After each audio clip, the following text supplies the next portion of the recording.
Hey everybody, I'm going to teach you how to do mental mystical acupuncture. I am a fellow in the Acupuncture Society of America. In the mid 80s, my state healthcare association, they brought in the actual president and founder of the Acupuncture Society of America, Dr. Richard Yenny, and he did our accreditation program at the time. And so I just want to thank first every one of you that is liking and subscribing to my videos. I really appreciate it. And from the world headquarters of Preston Flat, let's go. So you know what acupuncture is pretty much, right? You just stick a needle in different places on the body and you lay there like a porcupine with all these needles sticking out of you and blood.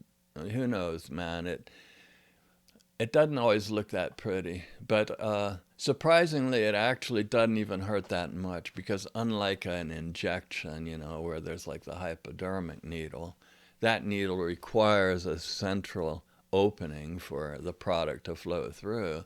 So that means it's going to be wider. But the acupuncture needles can be a lot thinner. And okay, so we're talking about mystical acupuncture. Is there some way, and mental acupuncture, some way that you can actually put your mind on the acupuncture points, and in so doing, perhaps get some kind of result? Now, I want to say, please read the disclaimers below this video and don't try any of this on your own. It's just informational. Always consult with your own personal licensed healthcare provider wherever you may be, but still you need to know this information. So there's this idea within acupuncture that wherever the mind can go, the energy, the body's vital energy will follow. It's similar in Tai Chi, there's saying, 易道尽随. And the idea is, so it's just a matter of drawing the person's intention to an area. Everybody realizes there's energy in the body, right? You just have whatever energy you have in the body. And because it is in the body, it just gets from one place to another along whatever channels it's going to flow, right? So energy would have to travel through the body in some way, right? Or else how you gonna move around and everything? So it travels along whatever pathways it does, and in acupuncture, those are called meridians. It sounds almost like a kind of airy-fairy, like space cadet kind of stuff, but the weird thing is, man, those acupuncture charts that were mapped out hundreds or even thousands of years ago, now if you take a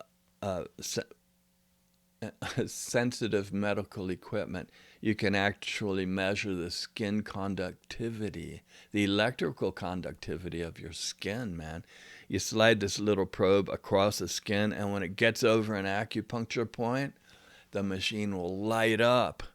So what this means is all those hundreds or thousands, however long ago it was, of years ago, those people, probably without even having that kind of equipment, they were able to know where the points were and map them out. And so there really is something to it. So not everybody wants to get stuck with a needle. I was in Taiwan years ago, right? I was sitting in this lady acupuncturist's house. I was being treated for my zits. And so she came around and she stuck the needles in us, but she was saying, man, when those needles go in, you got to stay still, because if you move, there's some chance that the movement of the body part could make the muscles bind around the needle, and it could be a problem and stuff. So I sat there really still, and as I sat there, this mosquito came and landed on me. and started sucking my blood. And I was supposed to not swat the thing. Well, I did not swat it. I sat there. So I guess the message of that is that acupuncture is not always a picnic. And you know what? It might not have worked because actually I'm sure my mind went from the intended acupuncture point to wherever that flippin' mosquito was sipping my blood out of. But you can use not only needles, you can use magnets, You can put a little magnet over an area. You can use laser light. You can use heat, or you can use cold. You can use pressure too. You've heard of acupressure on many of the exact same points. But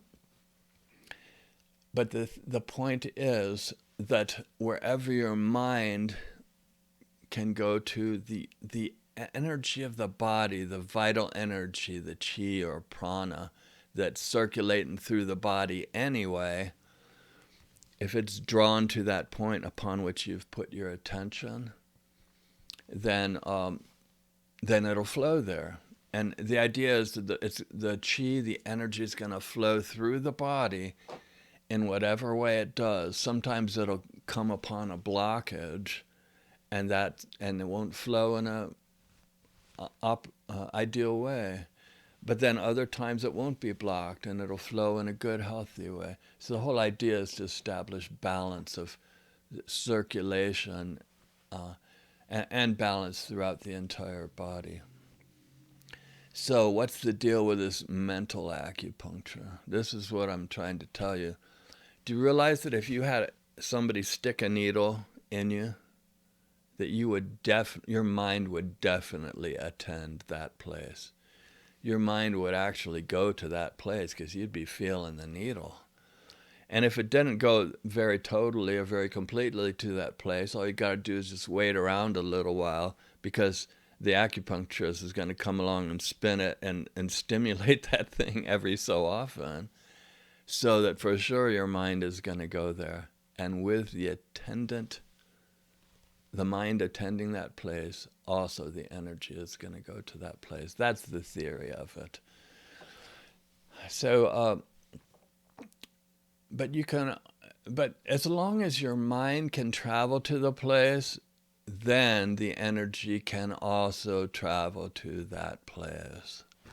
So it's possible, even without the needles, even without the pressure or the ice or the heat or laser light or any of these other things, it's possible to put your mind on a point.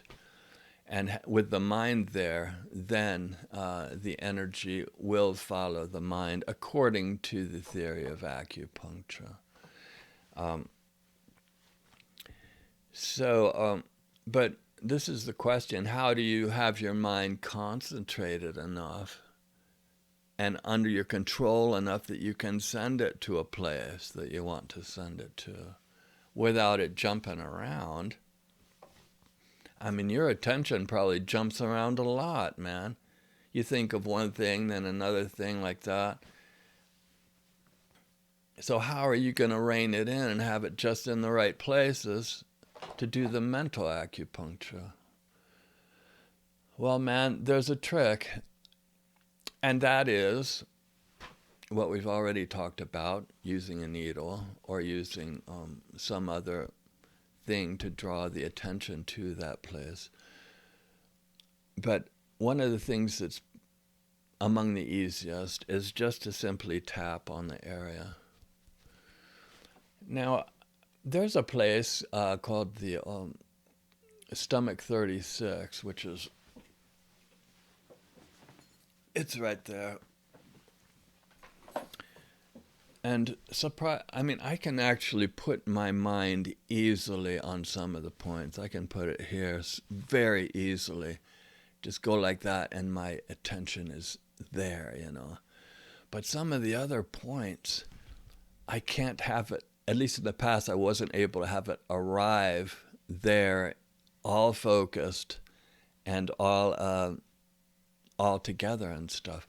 And this stomach 36 is one of those points that when I tried to find it, I mean, I know where it is, I can feel the landmarks, but without pressing on it or something, if I just try to put my mind on it, I end up putting my mind on a big old diffuse area like this.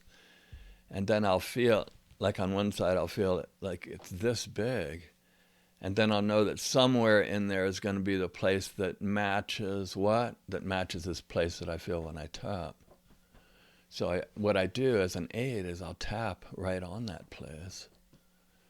And then the latent or whatever, the stimulation of the tapping will like, it'll draw my mind to that place. I think it's almost like if you have a lake with fish in it and you're trying to attract the fish to where you want to catch them, or maybe a shark or something, right? If you splash around in the water, then the sharks all around, then they'll take notice, and then they'll know to swim to one place instead of being diffused out across a vast ocean. It's very similar. If you tap over an acupuncture point, then it becomes easier to draw your mind to that place and then to hold that in that way. So that's my secret.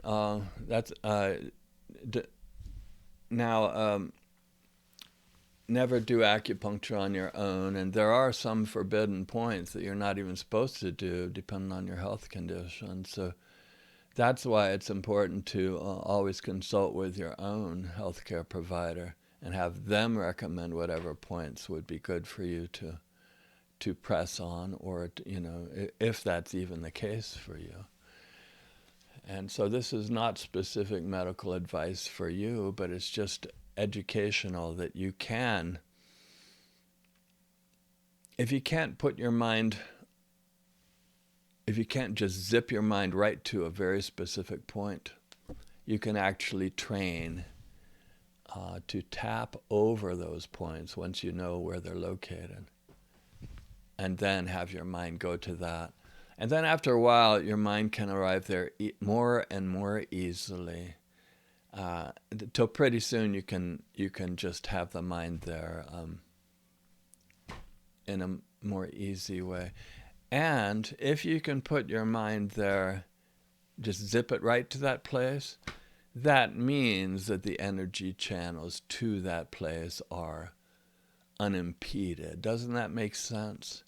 That you can just put your mind on it and feel the energy right there. So that's kind of mental acupuncture. And then you just combine it with the teachings on mysticism, which are you gather 2 points using the frame of the human body. Hold your attention onto these points, sampling them, and having gathered these 2 points, then you abide in the midst of them without leaning, and you know what is in the midst of them. But as part of that practice also, you are putting your mind on samplings, one on each side, so that you can mystically surf and hold to the place of the heart, the place between opposites. And so it has its place in mysticism too. All right, thanks for liking the video. It's kind of wordy, and not everybody's into acupuncture. I realize that. So if this one bored you, man, sorry about that. But I think the other ones are probably going to be even more interesting than this. Thanks for liking and subscribing and helping support our channel. Much love.